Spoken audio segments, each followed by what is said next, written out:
I love cooking in the bush.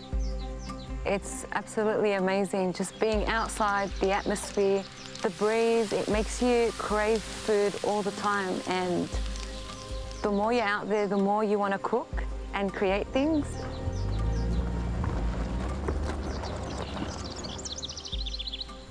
Subhana man halal, Allahu Akbar. Hunting changed my cooking experience in so many ways. It's a blessing, you're more appreciative, especially being a Muslim scarfed Australian woman in a country that mostly have male hunters. It was very shocking.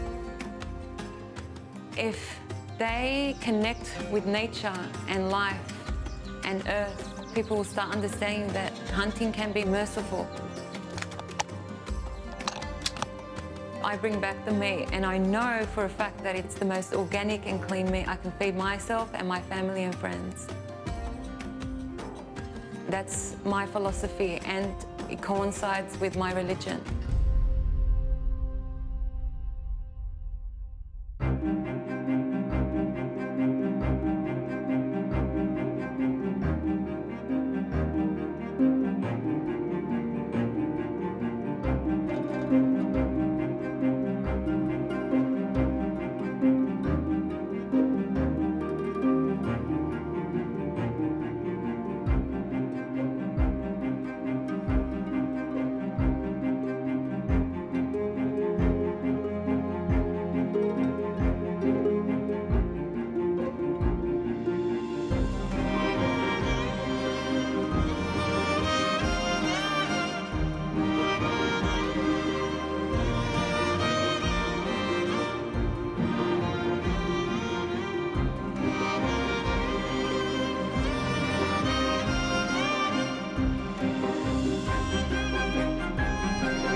Can you get me the ammo box, please? Yep. Thank you. My mom is very adventurous. She's more into the outback than anything else like I've ever seen. She is not intimidated by anything. She's very focused on that environment. She likes to stalk her prey. She waits hours and hours for that perfect shot. And when that time comes, she takes it, beautiful shot, drops instantly. At the end of the day, she comes home happy, provides us with fresh meat. Sister Kadeja down in Australia, the work that she's doing down there to promote hunting, I think it's incredible. People can dissent and can disagree. However, she's opened up the space for people that have wanted to do it but are reluctant to do it. Hunting has made it so much easier for me to provide for my family the freshest meat possible. It has made me more creative with the food that I make and becomes really exciting.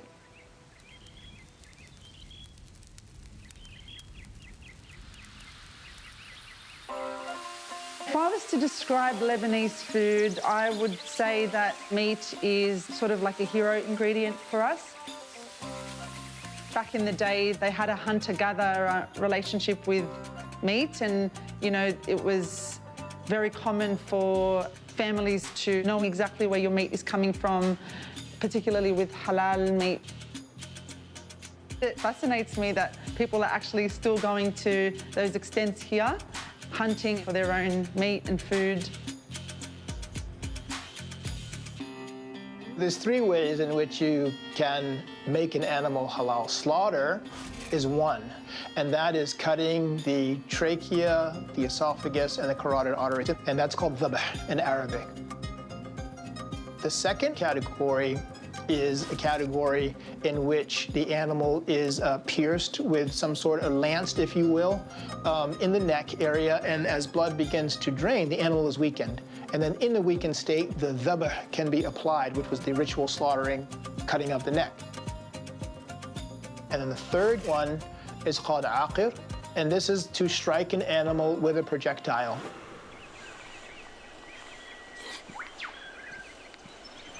What game are you looking for?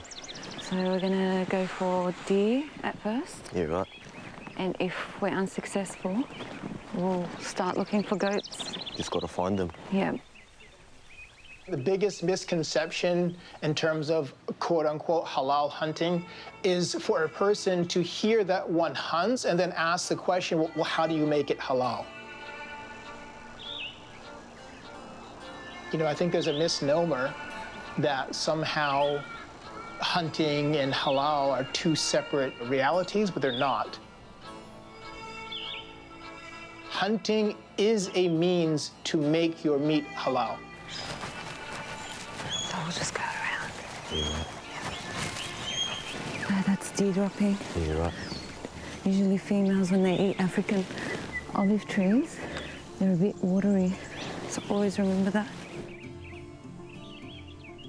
We could walk further down that way and check the gully, because I've heard there's fallow deer in there. Yeah, right. That come and go. They're not really there all the time.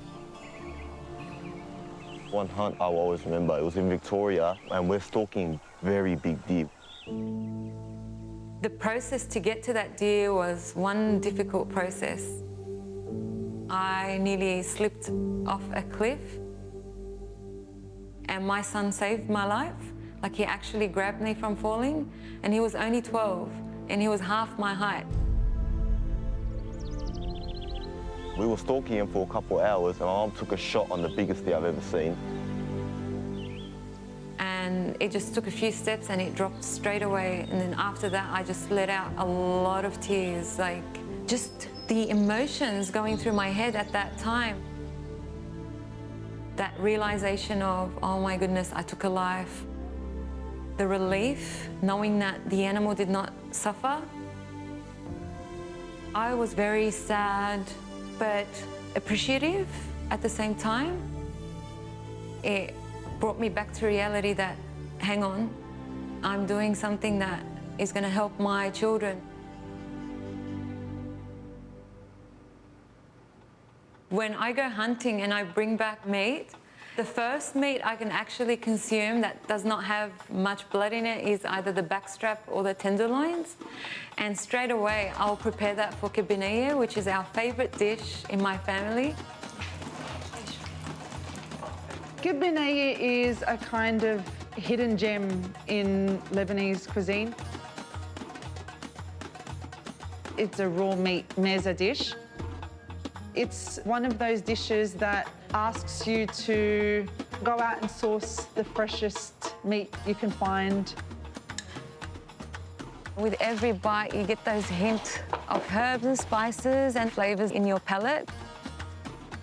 The whole process has to be quick and swift, and plate it as soon as you can. My friends, they're always shocked. They're like, what, you eat raw meat? I'm like, yeah, but it doesn't sound, it sounds bad, but once you try it or see it, it's amazing that every person I've ever introduced Kadeja to have fallen in love with it, and they can't wait to have it again.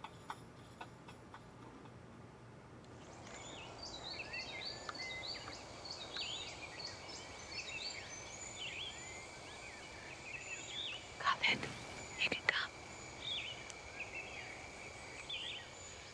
I find that a lot of people have a misconception with hunting. They'll look at it as a taboo because they associate it with murder or death. But they don't understand what's behind the hunt or the reason we go hunt. There's a deeper connection to earth, to the animals, understanding that we all have souls. I know a lot of people see me as like, oh my goodness, you're going killing animals, how could you love animals?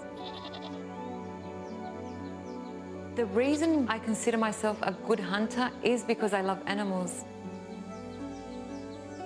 Because I don't want to cause them any kind of pain and suffering. I don't buy meat from the stores because of the way animals are killed.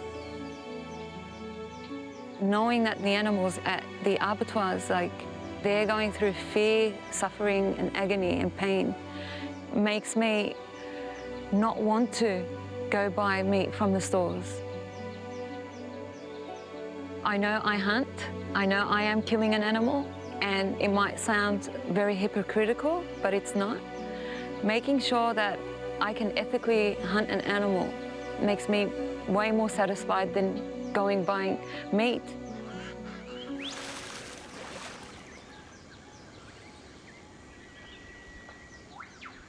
It's there, I can see it. Yeah, right. Let's go forward a bit more. Stay down.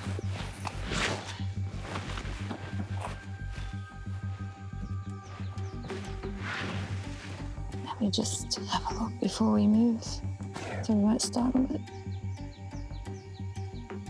Wild goats are an invasive species in Australia. They're very feral. They grow in numbers really quickly. They'll eat anything. They cause a lot of damages to dwellings, to crops, to the landscapes. So unfortunately, we have to get rid of them because they're not giving our native wildlife a chance to survive and keep going and grow in numbers. Unfortunately, it's a very steep gully. There's no way around it. It's really thick in there. Yeah.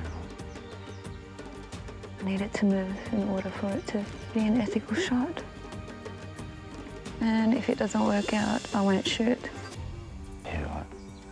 Let's just move forward to the other way because I can't really get an ethical shot. Stay low, yeah. The fundamental side of halal hunting is that you have to treat an animal fairly. Making sure that it is a swift kill and an instant drop without putting it through an injury and causing it more distress. There's a prophetic tradition that says if you slaughter an animal, then perfect your slaughter. Sharpen the blade to give rest to the animal. This shows mercy to this animal. That's the importance of the ethical shot. It's calling us to something higher than just what we can and cannot do, but rather what we should do.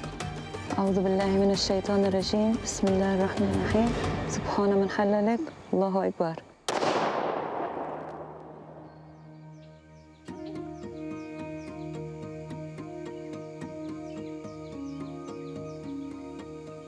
It was very hard coming out as a hunter. I received a lot of, hate in the mail, online, in person. Because the media portrays a completely different story on the people from my background. But we as humans should understand that there's good and bad in every culture. And not associate bad with every person that looks like me.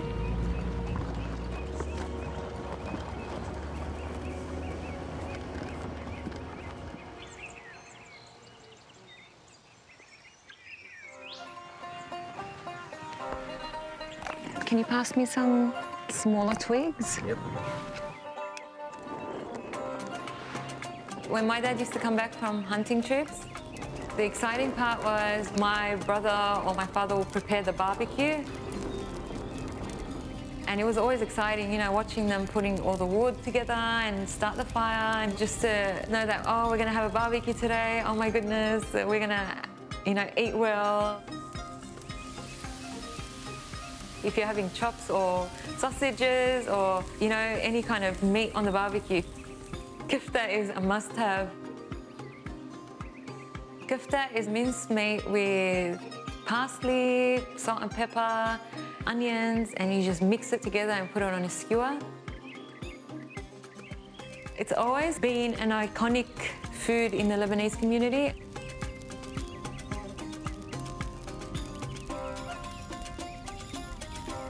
We grew up around kifta, and if you don't have kifta on there, I don't consider that a barbecue. Being a single parent, it was very hard in the beginning. I needed a way to feed my children. I did a lot of research and found the most ethical way to produce food for my children was to go harvest my own food. The first time I was able to bring back meat from my own hunt, from my own successful harvest, was so amazing. The feelings were very hard to describe in words. Making the dishes out of the meat that I hunted and watching my kids eat it was something huge in my eyes.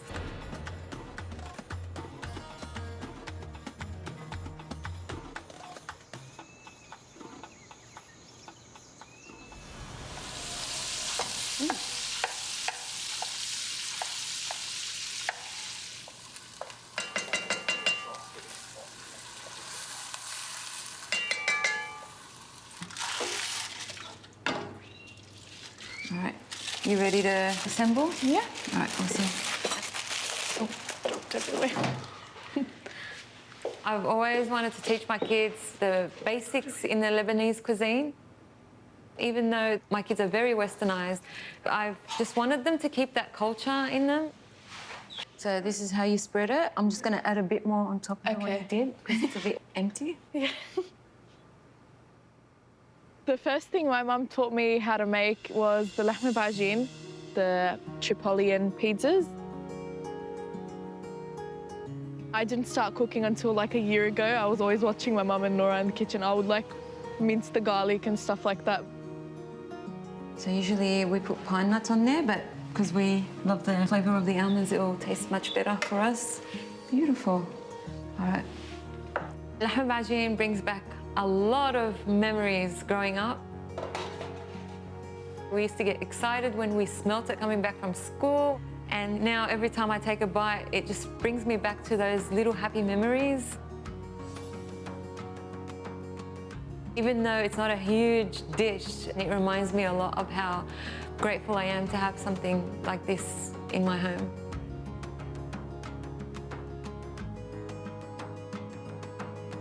Lahme bajin is just love. Like, it's one of those pastries that when you've got family over, everybody's got one in their hand. Old, young, kids love it. It's delicious.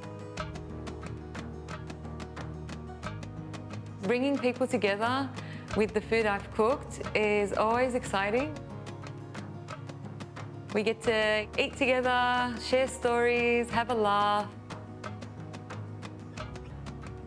Every dish's got a story behind it. And the samke harra is something really special to me, as I grew up in a family of fishermen.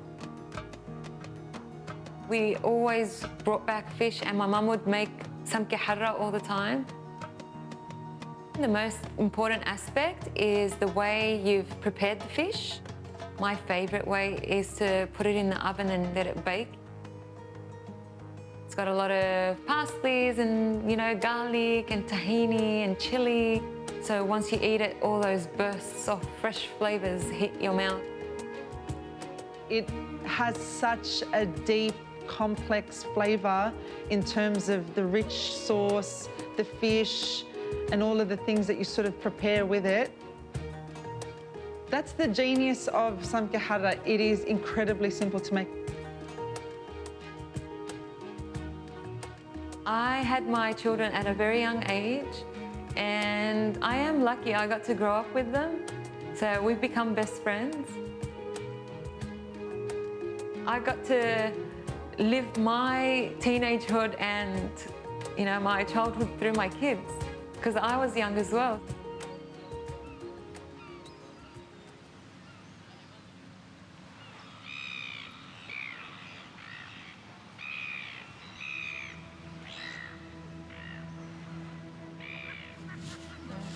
Here you go. Do you want half of it, Khaled? It's too big. Yeah, please. Growing up, I was in a very strict household.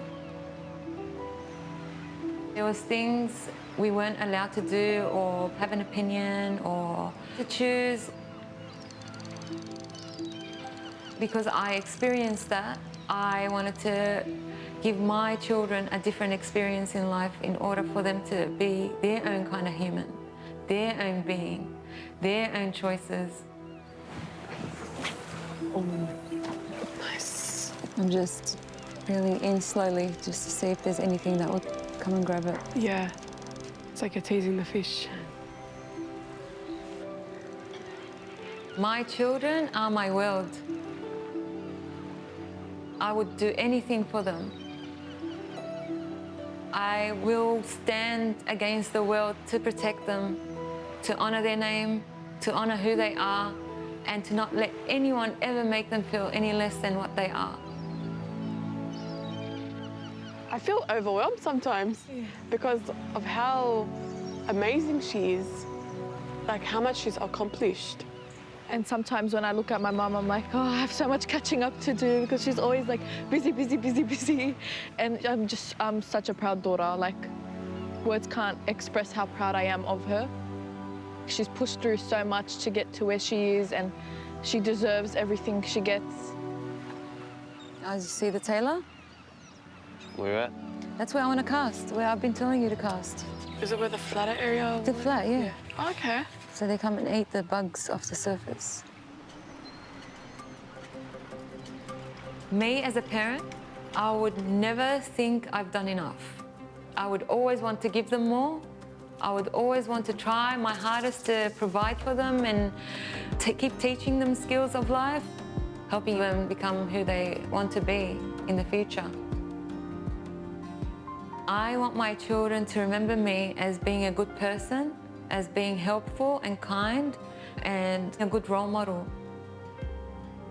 I hope, once I'm gone, that they take those attributes and use it upon themselves in their life.